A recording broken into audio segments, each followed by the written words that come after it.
If you're new to fasting, or maybe you've tried it before but you're struggling to see results, honestly, I'm not surprised. There is so much mixed information trying to sell you something. Fasting Tube is independent and focusing on real information. Let's get started with today's video.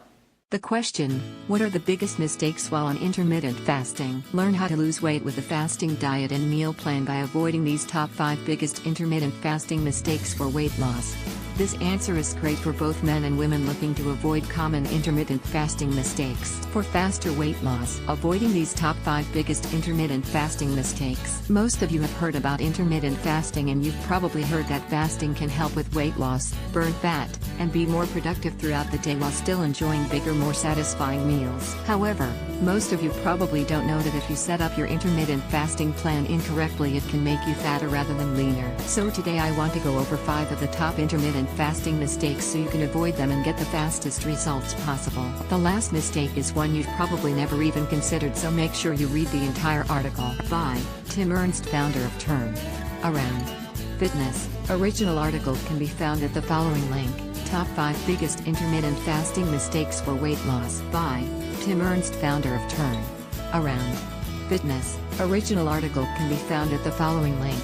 Top 5 biggest intermittent fasting mistakes for weight loss. The very first mistake I want to go over has to do with people's lack of patience. Mistake number 1: patience. Mistake number 1: patience. So many people start fasting and all they can think about is how badly they want to lose weight or body fat and what's quickest way to do it. So what they do is they spend the whole day or a part of the day not eating, and then finally when their feeding window arrives and they're finally allowed to eat, they still try to severely restrict calories. One of my favorite things about fasting is that it teaches you how to listen to your body and how to eat normally without having to think about every last calorie. This is what allows fasting to be an appropriate lifestyle dieting approach for the long run. Fasting allows you to reteach your body how to stop eating when you're full. However, a lot of people that think that they're going to get results faster continue to deprive themselves of food even when they're allowed to eat. Not only is this physically stressful on your body, but it's also extremely mentally stressful on your willpower and your mind. In the long run, this is completely unsustainable and will most likely lead you to a big bad binge. Binging can lead you into a downward spiral that causes you to regain all the body fat that you might have lost from fasting. To prevent this, make sure you allow yourself to eat sensible options all the way until you're full.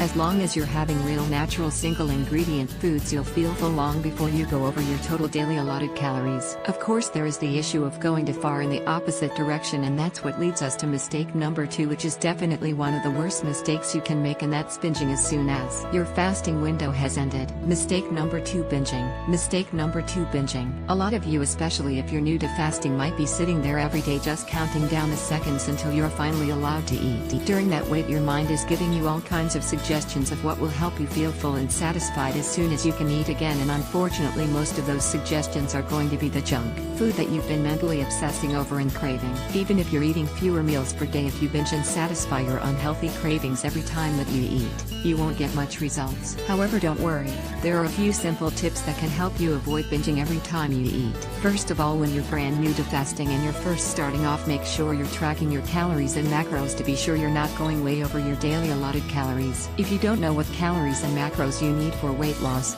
you can use my calorie calculator below. Then after eating, you can just plug in everything that you ate and make sure that you didn't go over your totals. What if you don't want to track your calories and your macros? Well, the second thing you can do is have a meal sitting in the fridge already prepped and ready to go. By having a meal ready, you don't have to go through the grueling process of cooking after a long period of fasting, because a lot of you will start eating easy to access junk food while cooking your meal. If you start eating junk food while prepping a healthy meal, by the time you're done cooking, you'll already wolf down sometimes 500 all the way up to 1,000 calories. So don't tax your willpower.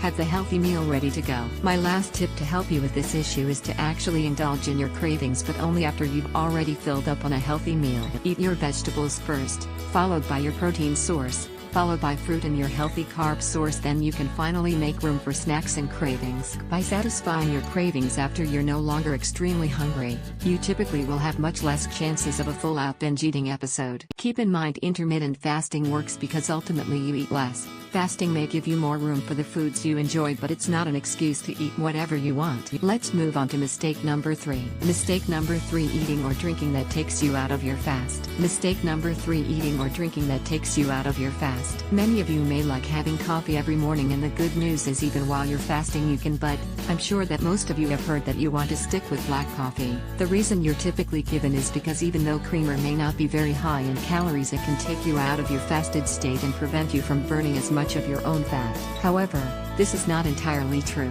Many people add butter, MCT oil, or coconut oil to their coffee because none of those pure fats will spike your insulin levels very much at all. Most creamers are very low in carbs and are higher in fat. Even though adding a creamer can slow down weight loss a little, you still should stay in a fat-burning state.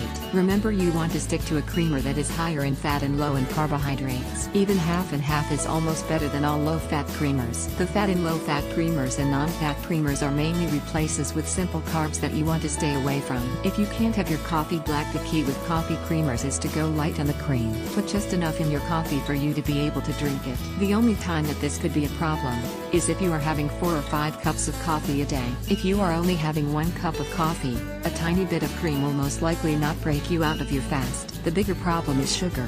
There should not be any sugar in your coffee because that will spike your blood sugar and insulin levels that will most certainly break you out of your fast. Most people know this and will replace the sugar with an artificial sweetener, but this can be a big problem. The problem with this is that some artificial sweeteners have shown to increase insulin levels. So do your best to stay away from artificial sweeteners while fasting. This isn't to say that you should be obsessing over whether you can have a piece of sugar-free gum or not, because the amount of artificial sweetener in one piece of gum is basically negligible. However, if you are consuming 4 or 5 packets of equal Splenda or stevia and throwing it into your morning coffee, not only can you throw yourself out of your fast, but you can potentially make yourself crave sweets even more. The same thing goes for sugar-free drinks like Coke Zero or Crystal Light. Aside from the negative effect of breaking your fast, you should avoid these drinks because of the harmful effects of aspartame alone. On top of that, especially in the Coke Zero and other sugar-free drinks, there are additional sweeteners on top of the aspartame that have shown to be insulinogenic. If you are drinking a lot of diet soda, you're definitely going to run into problems. The fourth mistake that I see people making all the time is an overall fear of being hungry. Mistake number 4: hunger. Mistake number 4: hunger. Many people, when they feel hungry, they feel like something is wrong or something is going to go wrong, so what do?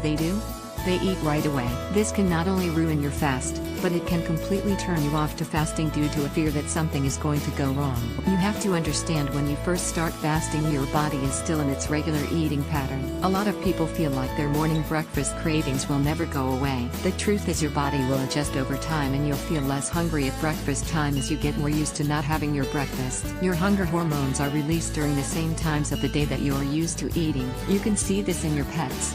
Your pets will start getting anxious and they will start looking for their food at the same time every day without being able to read a clock. Our bodies are operate on an internal schedule. If you have a lot of trouble with hunger when you first start fasting, try to at first cut out all carbohydrates for breakfast and stick to a primary high-fat, moderate protein diet such as keto. Then work your way to having a smaller breakfast, then delay your breakfast a little later in the day.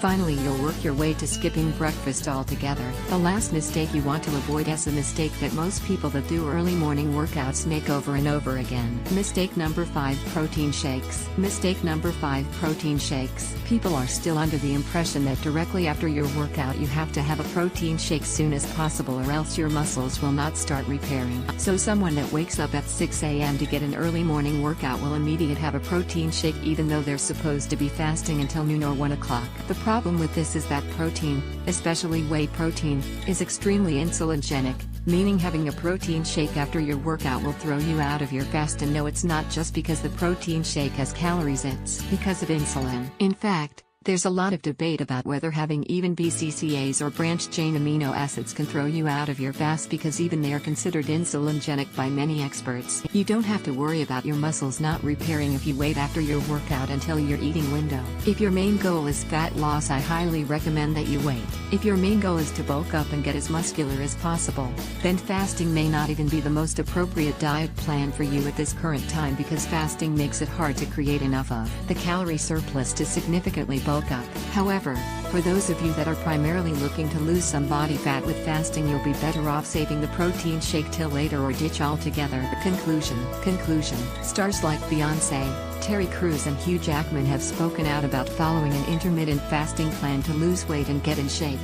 How does intermittent fasting actually work? Here's an article showing you exactly what happens to your body weight and brain when intermittent fasting equals greater than how intermittent fasting affects your body and brain.